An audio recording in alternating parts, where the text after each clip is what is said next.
people are amazed that some people can be, my age and older, 30, and still have some affiliation or still bang or still have some loyalty to these subcultures. Because what I think a lot of people don't comprehend is the most obvious thing, which is that in the 60s, we still had an economy in this country that valued the strength of an unskilled man. If you were a working class guy, you were tough and loyal and courageous, that meant something in the workplace. So guys would be in high school and guys would be banging and guys would be kind of messing up.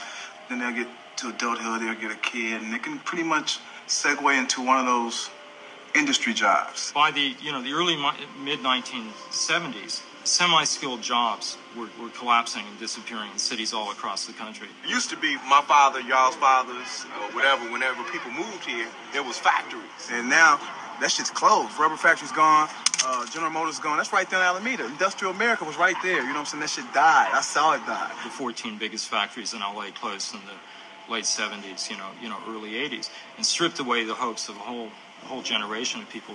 You have to imagine how the history of LA would be different today if those plants still existed. The collapse of those factories, you lost the workplace as an organizing base. I seen the man across the street from me lose his job. I seen the people down the street lose their job. I seen uncles, cousins, and lose their job, right? The reason that supposedly young black men, desert families is they can't earn a family wage to support a family. One of the great racist myths in this country is the death of the black family or the non-existent black family. And people trace this back to slavery. Black Americans have never had family structures. I mean, there's not a more obnoxious, or misleading myth around. If you actually look at the figures, the collapse of the black family occurs in the 1970s and occurs in direct proportion as, young black men are just systematically shut out of the labor market. So there go the jobs that we probably was going to be going after once our parents became supervisors up in that shit and probably would have pulled us in. They lost. Bone, if you had 50,000 unionized warehouse jobs, you could turn probably 50,000 gang members into industrial workers overnight. And if gangs are pathological, they're also heroic in a way. They do, or at least did in one period, embody values of self-sacrifice, of loyalty to people, and love above all. With the jobs leaving, I think what it did, it expanded like the subculture world as being like your total world. Gangs somehow carried on, a residue of the unity and pride, but it was now narrowly focused and wasn't the whole community anymore. It was a particular street. But it has to be understood against the context of just the devastation, the destruction of the economic opportunities.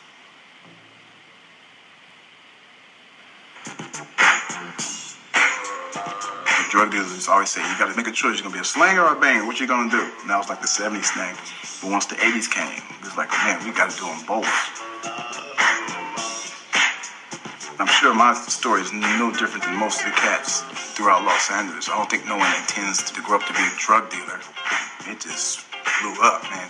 Neighborhoods became rich. You know what I mean? The Rolling 60s became the rich Rolling 60s because they were having so much money over there. So, now you have millionaires, and you have 2 or 3 millionaires in 4 or 5 different neighborhoods. So imagine you got a gang member with 200,000 or 300,000. You got one with $1 million, and you guys all in the same set. You could do anything just about you wanted to. You know what I mean? We wouldn't go steal a car to go do a shooting. We'll go buy one.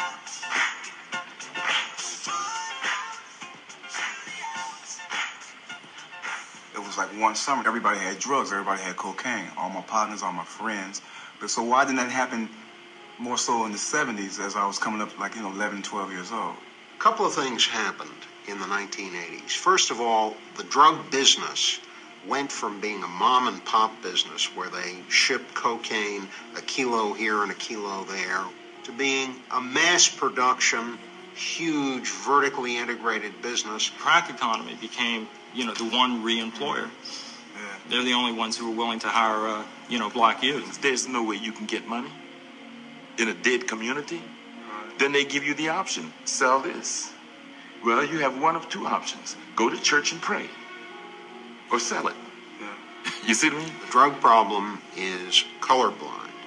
While it's portrayed in much of America as being a black inner city problem, if it were a black inner city problem, there wouldn't be all the traffickers here because there's not enough money in the inner city to make it worth their while. The suppliers from overseas see the people in the inner city as people who are very eager to do the marketing, because there's a big pool of talent there that is unemployed, underemployed, and boy, if nobody else wants to use them, these guys certainly know how to get in and make use of them. I've always been told that drugs are coming into our community by outside forces. How did that come about? The same flood of drugs that was coming into Miami in the mid-'80s was coming into Los Angeles at the same time, and a lot of that was coming through Mexico. There were gangs in Mexico that were supplying it. There were also other gangs from Latin America that were bringing the drugs up here. And one of those gangs, I have no doubt, was the one associated with the Contras. Running the dope was not to destroy black people. It was to fund the war in Central America, okay? Congress did not give them money, so they had to raise the money. So they bring the drugs into the inner city and bleed us of every dime we have. Then with our money from drugs, they buy the arms in Iran and then run on down to Nicaragua and have their war. Pick up the dope and bring it back to Los Angeles, get you to sell it. There were clandestine airstrips. There were airplanes who were flying in and out to supply the Contras. Those airplanes are coming up to the United States. They're empty. These guys know they can come and go. Nobody's going to ask any questions. And in a way, they're getting their ticket punched because they're working and helping the government. Now, with that kind of flood of cocaine, things really got out of control.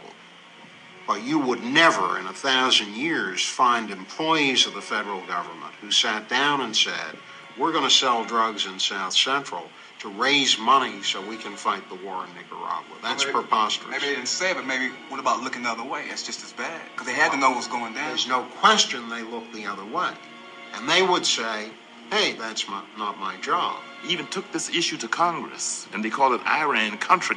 They never got to the bottom of it. The investigation that I ran 10 years ago had witnesses that said we looked the other way.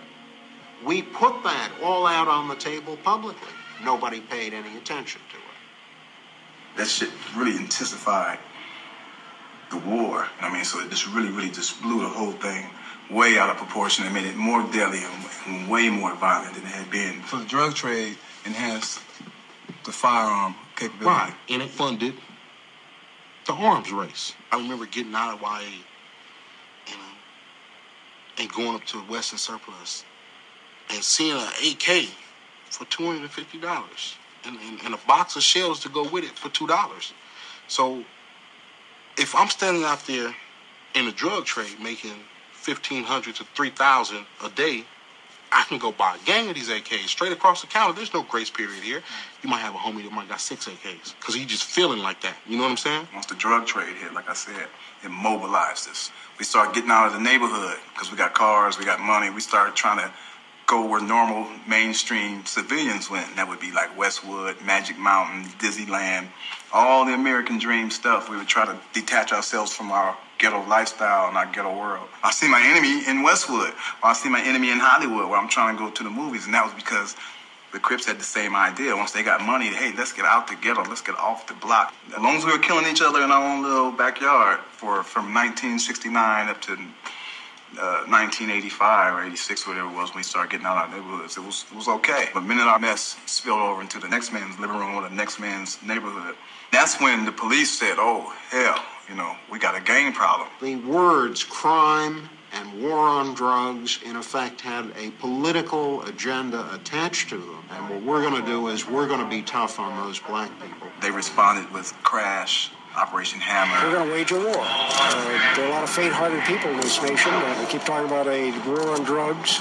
We don't have a war on drugs, never have had a war on drugs, but we do have a war here on gangs. Gang members cannot continue selling drugs in this community without a Los Angeles police officer standing over them, hitting them with a hammer. That's what they do not have now, is any fear. And we want to create that fear in their minds. So the war is on, huh? The war is on, no question about it. This is just one effort in this whole struggle that we're in to obliterate the gangs in the city of Los Angeles. That was not Crips they were after. They were after black people.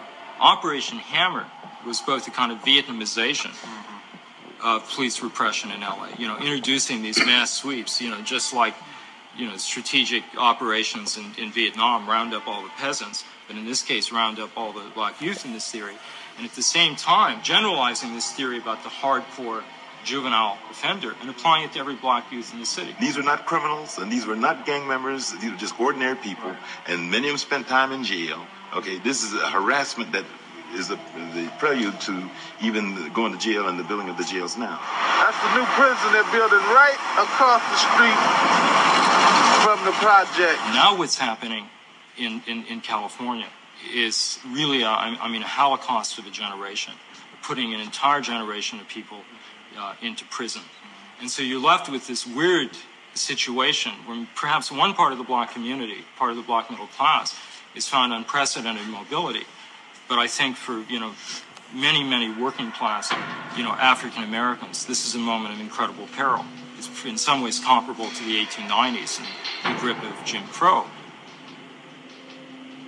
But now it's the prisons that are, designed no longer to rehabilitate or even particularly to punish. That's not the point. It's of human storage, warehousing a whole stratum of people that we no longer need, in the American economy.